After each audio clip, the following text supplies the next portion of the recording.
Des chants et des danses au siège de l'association Vidolé pour rendre hommage à Rosine Vieira Soglo. Au premier rang, des membres de la famille, son fils Galiou ainsi que des amis et sympathisants. Une assemblée diversement constituée honore la mémoire de l'illustre disparu dont la présence au milieu des siens à l'occasion est symbolisée par des portraits. Après la cérémonie, difficile de recueillir des témoignages tellement l'émotion était forte. Je retiens une femme généreuse, engagée, déterminée, un exemple, un modèle de militantisme.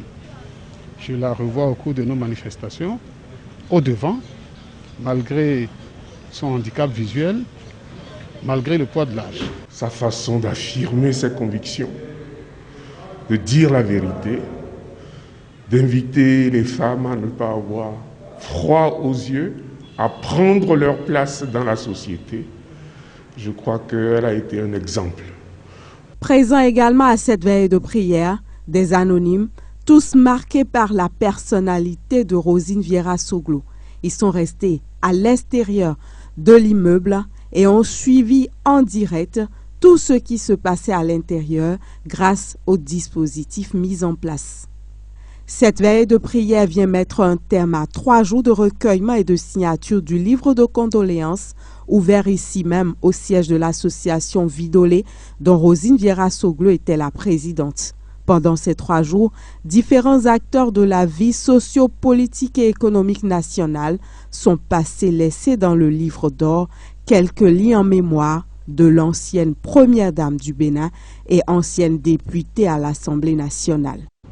Nous sommes venus ici parce que le président Yaya Boni, qui est aussi son enfant, comme il est dit, n'avait pas pu à Paris rendre hommage à sa maman. Et il a dit qu'il faut que nous venions ici avec une forte délégation des démocrates pour manifester notre compassion, pour manifester notre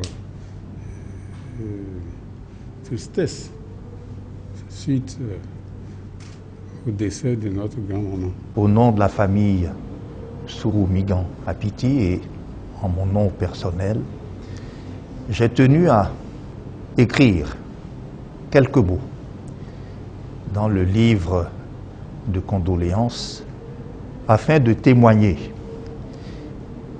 de la profonde affection de notre famille vis-à-vis du président et de sa famille. Et je sais également que le président Soglo avait et continue d'avoir une profonde et respectueuse considération pour feu mon père Sourou Migan Apiti. L'inhumation de Rosine Vieira Soglo est prévue pour ce samedi 11 septembre dans l'intimité familiale.